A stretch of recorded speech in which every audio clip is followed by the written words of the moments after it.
Hola a todos y todas. La pregunta que contestaremos hoy es ¿qué fue el holocausto por balas? Cuando hablamos del holocausto por balas, es muy importante recordar qué significa el concepto holocausto. El holocausto, o la Shoah, como se dice en hebreo, fue el asesinato masivo, un genocidio llevado a cabo por Alemania nazi y sus colaboradores en contra del pueblo judío durante la Segunda Guerra Mundial. No fue el único genocidio de la Segunda Guerra Mundial, pero cuando hablamos holocausto nos referimos únicamente al genocidio judío. Cuando enseñamos sobre el holocausto y principalmente cuando empezamos a hablar ahora sobre el holocausto por balas, el genocidio, el acto sistemático de asesinato, es importante recordar que eso es una advertencia moral, que vamos a tratar de contestar la pregunta de cómo algunos seres humanos se convierten en asesinos en masa de otros. Y ese punto es muy relevante porque infelizmente los genocidios siguen y siguieron, ¿no? Después del holocausto y siguen en nuestros días. Y lo que los investigadores descubren con estos genocidios actuales es que la metodología del holocausto por balas es la misma metodología que siguen cometiendo genocidios hoy en Siria, en Irak y en otros países del mundo.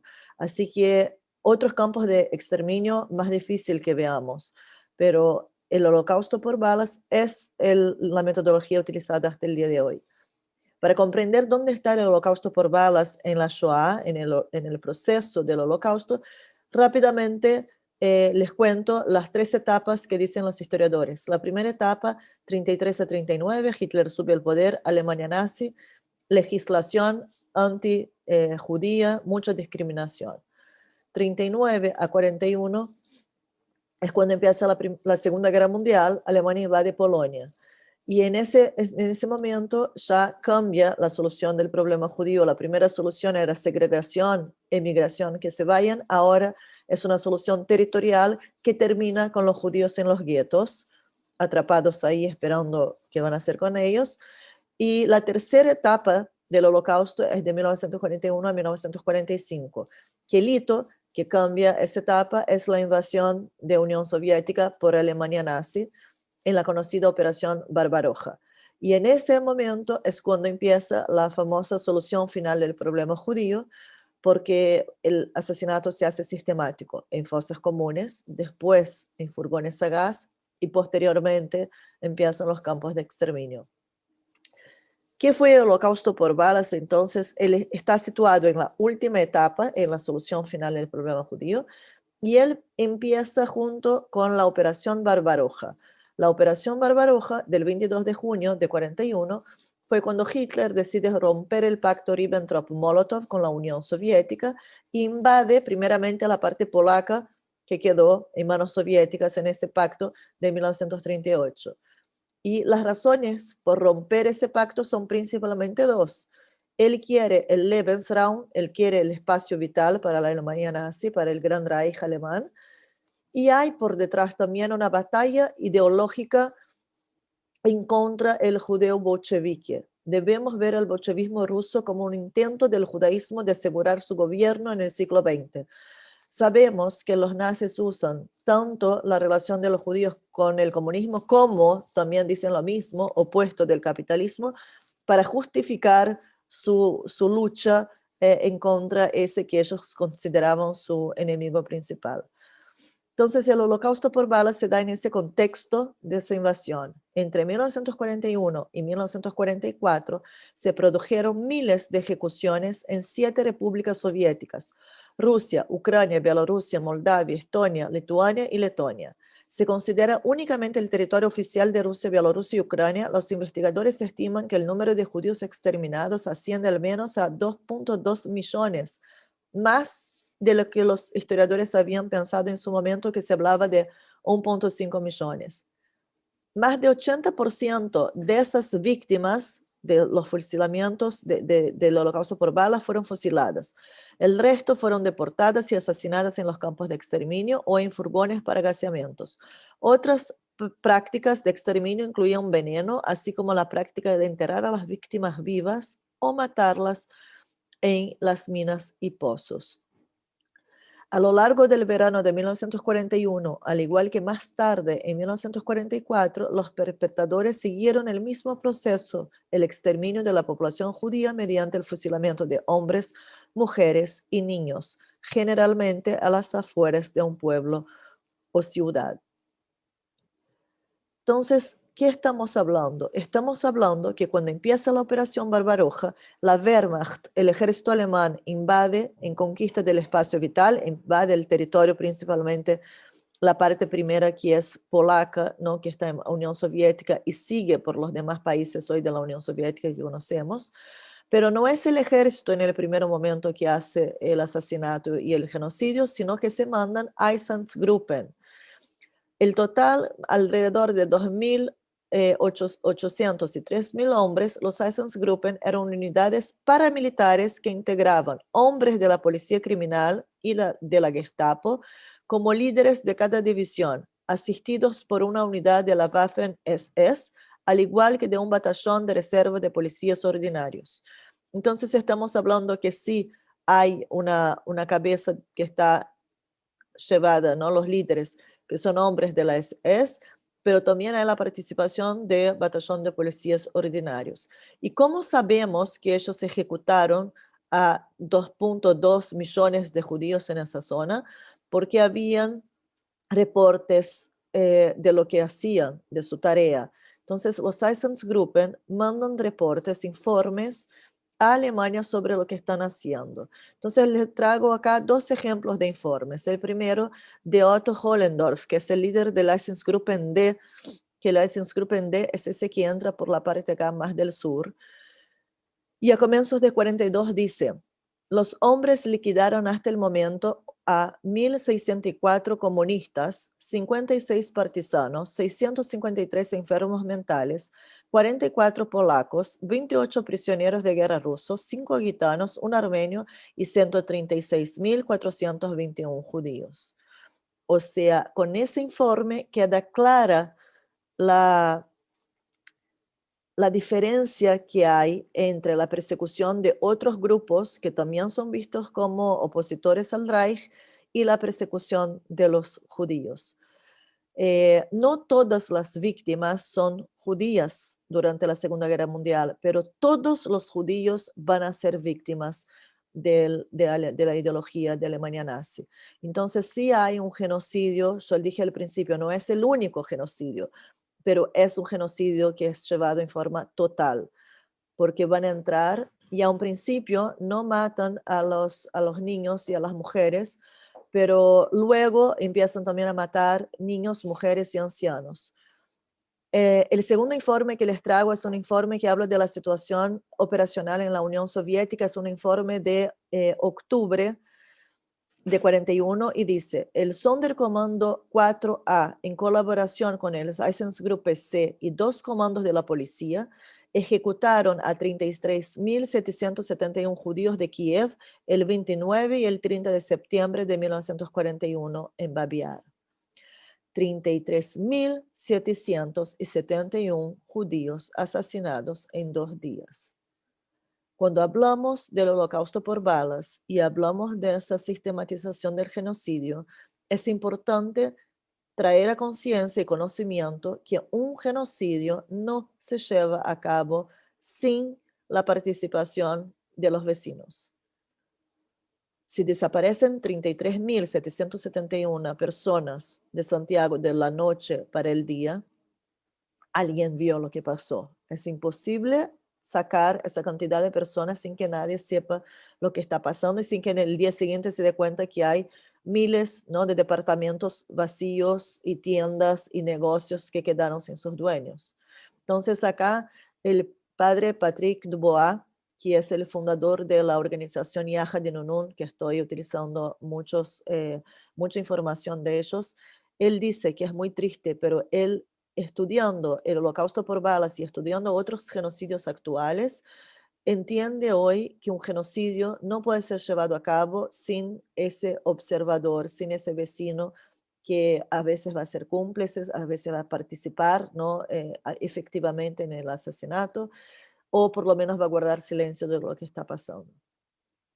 Acá está la página de Yaja de Nonum para que busquen y ustedes pueden mirar acá en el mapa de ellos. Todos los puntos que encuentran acá en el mapa son fosas comunes. Son sitios de ejecución del pueblo judío durante la Shoah, durante el Holocausto, en esa etapa conocida como Holocausto por balas. ¿Por qué tantos fosas comunes en esa zona que pueden ver que está acá en Polonia, Lituania, Bielorrusia, Ucrania? ¿Por qué? Porque esa zona es una zona llamada, conocida como zona de asentamiento, que fue creada en 1791 por la czarina Catalina Grande, cuando hay una batalla que se termina el gran imperio, la gran comunidad polaca-lituana, y esa parte del territorio queda en manos rusas, ¿no? Desaparece lo que era Polonia y Lituania en esa época. Y ella recibe por primera vez judíos. No habían judíos rusos antes de eso. Entonces, cuando recibe esos judíos, ella dice, solamente en esa zona van a vivir judíos, no pueden vivir en otras ciudades. Y eso fomenta también la creación de los shtetl. Shtetl quiere decir pueblito en yiddish, que son pequeños poblados muy rurales, donde vivían los judíos junto con cristianos. Y vivían, o sea, la iglesia y la sinagoga y las dos comunidades vivían juntas, ¿no? En colaboración. Hay mucha hostilidad, existen lo que conocemos como pogrom, existen, que son los ataques cometidos por esos vecinos, en su gran mayoría católicos, a los judíos. Pero dentro de todo se vivía una cierta armonía. Cuando los nazis entran entonces en esa zona, se deparan con gran cantidad de judíos que viven en esos muchos pequeños pueblos. Y cuando para cometer el genocidio, ese asesinato masivo por balas, hay un paradigma que tenemos que enseñar también antes de hablar, porque es el paradigma que sirve para infelizmente, cualquier genocidio, que es el triángulo donde está la víctima, donde está el victimario, que es el perpetrador, y donde está el observador. Y ese observador puede ser niños curiosos que salen a mirar el fusilamiento, pero también hay los niños y hombres y mujeres de la aldea que son forzados a participar en el crimen, que tienen que cavar la fosa común, que tienen que después cubrir la fosa común cuando termine el fusilamiento, que tienen que cuidar que los judíos no escapen, que tienen que sacar la ropa de los judíos, seleccionar la ropa y las cosas de los judíos que quedaron. Entonces, es importante resaltar que ese triángulo no es estático, porque muchas veces ese observador, quizás cuando es forzado a participar del crimen, también puede ser visto como una víctima de ese perpetrador que viene y dice, bueno, hazlo, ¿no? Estamos hablando de regímenes totalitarios, entonces no es que hay mucha libertad para decir no, gracias. Y es muy complejo. Es importante que cuando enseñemos, tratemos de ponernos en el lugar de cada uno de las tres puntas del triángulo. Entonces, cuando se habla de la víctima, tenemos pocos, pero tenemos testimonios de judíos que se salvaron de la fosa, de que les dispararon, caen en la fosa, se salvan y sobreviven la guerra. Y tenemos algunos testimonios de judíos que se esconden antes de la fosa y que también ven y saben lo que está ocurriendo. Entonces acá un ejemplo de un testimonio de Dina Beitler, que tenía 7 años cuando fue llevada a Ponar en Lituania, que pueden utilizar su testimonio, es un video que está con traducción al español, y dice, había varios fosos abiertos y cuando llegamos allí nos ordenaron que nos desnudáramos. Estábamos allí con perros, parados al lado de las fosas con ametralladoras ubicados justo en el borde del foso. Y todos empezaron a gritar y a correr de lado para otro. Habían gritos al cielo. Era algo terrible que nunca pude olvidar. Y no había nada que hacer, no había un escape. Y antes de que me dispararan, había ahí los otros fosos donde los hombres estaban parados. Y yo vi a mi hermano ahí y nos despedimos. Estaba sentado ahí y hizo un signo de despedida con su mano. Y eso fue todo. Ellos dispararon y él también cayó. Y también hacía mucho frío. El suelo estaba congelado. Y cuando me dispararon, caí sobre los muertos. Dina tenía solamente 7 años cuando eso ocurre. Y ella cuenta cómo fue ir con su tía, con su abuela, y cómo cuando después que cae en la fosa, fue una de las últimas, ella se da cuenta que está viva y que no le pasó nada en su cuerpo y trata de sentarse sobre los cuerpos y cuenta lo terrible que es escuchar la gente gritando porque uno no muere, muchos no mueren inmediatamente con el tiro y están heridos solamente. Y los nazis escuchan esos gritos, esos llantos y vuelven y de nuevo disparan en las personas y ella tiene la suerte de salvarse por segunda vez y logra salir de la fosa común antes que vengan a cerrar la fosa y escapa. Y ahí, bueno, empieza la etapa de su vida sobreviviendo la guerra hasta que termine. Entonces es muy importante cuando hablemos del genocidio traer testimonios de cada uno de las puntas del triángulo. Tenemos muchos testimonios del victimario por los juicios que fueron hechos después de la Shoah. Entonces acá traigo un testimonio de Joseph Hull, que fue del batallón del policía 322. Y él dice, debo indicar que se había difundido que los judíos son culpables de nuestra desgracia y que ellos son responsables por la guerra. No me sentí responsable de manera alguna, dado que el liderazgo del Estado había ordenado las medidas y yo supuse que ese liderazgo tendría que asumir la responsabilidad por ello. Consideré esas medidas legales porque habían sido ordenadas por el gobierno. Como funcionario público me habían instruido en el espíritu de la obediencia y lealtad incondicional al gobierno.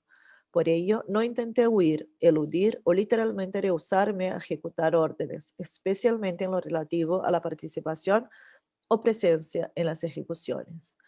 Entonces, cuando leemos testimonios del victimario, es importante resaltar cómo justifican su actuar durante esa época, ¿no? Y acá se puede ver muy claro cómo la ideología nazi, lo primero que hace un genocidio es apuntar quién es la víctima. Debía indicar que los judíos son culpables de nuestra desgracia y son responsables por la guerra. Y eso es el primer punto, ¿no? El judío es el responsable por la desgracia. Y posteriormente él sigue hablando que no se sentía responsable ya que es un orden que viene del gobierno. Entonces el gobierno es el responsable, no él. Y sabemos que hay muchos estudios sobre esa burocracia del holocausto y Hannah Arendt habló mucho de eso también y escribió sobre el tema, cómo la persona se saca la responsabilidad cuando es parte de ese sistema que viene una orden desde arriba. Y acá recuerdo que tenemos que estar muy atentos a eso. ¿Por qué? Porque la esclavitud en su momento fue legalizada. El holocausto, vemos, fue legalizado. El apartheid fue legalizado. Entonces es muy importante enseñar a nuestros niños que no deben utilizar el Estado como la brújula de sus principios morales. Hay que tener un pensamiento autónomo y una capacidad de reflexión de si lo que el Estado me pide hacer es algo que está bien o no está bien en nuestros principios morales, ¿no? Entonces, esa es la importancia cuando estudiamos también el victimario y sus excusas y justificaciones. Y tenemos el tercer punto, que es un punto bastante complejo de estudiar, que es el observador. Ese observador otra vez, muchas veces es parte del sistema de sentirse también como víctima dentro de un gobierno totalitario. Y el padre Patrick Dubois habla mucho de eso, que no podemos juzgarlos, porque nadie de nosotros sabe qué postura tomaría si entra un gobierno totalitario y apunta que el otro es el que va a ser asesinado, no tú. Entonces, tranquilo. Y tú ves lo que pasa con el otro y teme por tu vida, porque puede ser que hagan eso contigo. Entonces, mientras hacen con el otro, me siento tranquilo. Y muchas veces ese observador, como les decía, es un observador que solo observa y otras veces es obligado a participar. Entonces, recomiendo que entren en el sitio de Yaja de Nunun porque está todo disponible y pueden escuchar los testimonios, está con subtítulos en español y pueden empezar a adentrarse en ese mundo del observador para también analizar, reflexionar y hablar sobre el tema con sus alumnos. Y traje un ejemplo de Enrica S., que cuenta, Ahí fueron fusilados familias enteras, hombres, mujeres y niños. Fueron llevados al lugar de ejecución en camiones. O sea que estos observadores vieron, quizás no vieron todo el proceso, la misma persona, pero todos, si juntamos sus testimonios, y es lo que Yaha Nun hace, podemos comprender el proceso. Entonces, Yaha Nun lo que hace es escuchar testimonios, leer los documentos de los juicios de los nazis y leer los documentos escritos durante la guerra por los soviéticos que iban conquistando territorio. Y con eso logran volver a la escena del crimen y por lo menos volver al lugar y hacer un memorial o algo y demarcar dónde fueron asesinados esos judíos y dar el mínimo de respeto a esas personas con un recordatorio que fueron fusilados y por quién fueron fusilados y dónde están sus cuerpos. Entonces, cuando hablamos del holocausto por balas, estamos hablando de un proceso que hay algunas líneas generales, ¿no? Obvio que cada pueblo es un pueblo y no fue igual, pero sí, en todos hay esas etapas. La primera etapa, el arresto, juntar a los judíos en algún lugar de la ciudad, un colegio, una sinagoga, una estación de policía, lo que sea. Después hay el camino, sacarlos de ese lugar y llevarlos por la ciudad hasta el bosque en general, que era a las afueras de la aldea. Cuando llegan ahí hay que desnudarse, hay que sacar sus ropas y ahí también entra, obvio, el observador, que es ese local que tiene que sacar las ropas, seleccionar las ropas y ver qué hace con eso. Viene el fusilamiento y posteriormente al fusilamiento viene el saqueo, porque estamos hablando que los judíos dejan todo, su casa, su pertenencia, su vaca, su gallina, su caballo, etcétera. Entonces, eso también es parte, y acá también es complejo, pero tenemos que hablar de ese observador que saca provecho de ese asesinato, ¿no? Y se queda también con las cosas de los judíos, con las propiedades. Entonces, hay que recordar ese proceso. Y acá una foto para que vean un ejemplo de una fosa común que hoy en día está demarcada y se sabe cuántos judíos fueron asesinados y está escrito ahí todo cómo fue y las fechas. Es el bosque de Lopujova y estamos con el hijo de un sobreviviente del holocausto por balas que se llama Dror Kfir Kapitsa y su papá Abraham Kapitsa sobrevive escondido, no llega a ser llevado a la fosa común y él cuenta ahí todo lo que su papá le contó y cuenta la historia y tiene un libro y de esa forma podemos saber y hacer público, ¿no? Lo que pasó ahí y más que nada para tenerlo como advertencia y enseñar para que eso no vuelva a ocurrir o deje de ocurrir en estos días. El holocausto por balas no termina de completo, pero sí se hace menos intenso. ¿Por qué? Porque hay problemas para el propio perpetrador. Hay un trauma psicológico porque el soldado mira a la víctima muy de cerca, mucha plata en alcohol, eso se sabe, las personas tenían, el victimario tenía que tomar mucho alcohol para poder estar en esa escena y hacer ese genocidio. Mucha munición, es mucha plata, cada judío es por lo menos una bala, entonces también es mucha plata, muy lento el proceso y deja muchas evidencias, ¿no? Porque los cuerpos quedan ahí, el observador de cada pueblito lo vio. Entonces, cuando empiezan a perder a Alemania nazi, la guerra, la Segunda Guerra Mundial, tienen la idea de hacer una unidad que se llama Unidad 1005 para volver a las fosas comunes, abrir las fosas comunes, cremar los cuerpos para no dejar evidencias. Por suerte, no logran volver a todas las fosas comunes y también el ejército soviético cuando entraba escribía lo que veía, dónde estaban las fosas, el estado de los cuerpos, así que tenemos bastantes evidencias de lo que ocurrió. Termino con una frase de Daniel Muchnik de su libro Genocidios del siglo XX, donde él dice, para mis hijos, que sepan que los hombres pueden ser geniales, generosos y comprometidos, y que también invadidos por la intolerancia, la maldad y la frustración, pueden generar violencias gigantescas como las del siglo XX. Lo que yo deseo, y ojalá así sea, que logremos enseñar a nuestros niños, a nuestros hijos, nuestros alumnos, que sean geniales, generosos y comprometidos, y que sepan lidiar con su frustración para que no sean invadidos por la intolerancia y la maldad. Y ojalá así sea. Muchas, muchas gracias y nos vemos en la próxima.